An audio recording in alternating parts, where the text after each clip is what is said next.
Hey, what's up everybody? In today's video, I'm going to show you guys how you can make Elevenlabs voices sound slower. So let's just get into it.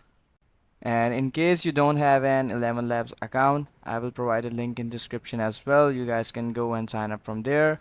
Now to make these voices sounds a little bit slow, Elevenlabs does not provide us any specific option. But what we're gonna do is, let me just go and select the voice first.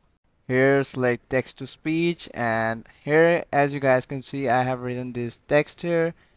In the settings, as you can see, they does not provide us any specific option to make these voices sounds a bit slow.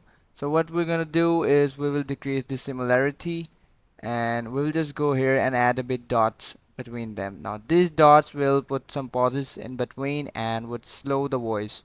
Let me just go and here put five dots each and generate. It might take few seconds here, and I am really excited. now as you guys can see, by putting these dots pauses between, we can actually make this sound slower, and that's the only way provided to us. And that's it for today's video. I hope the video was useful for you guys. If you're new to the channel, kindly subscribe, like, and share the video. See you guys in the next video. Take care. Bye bye.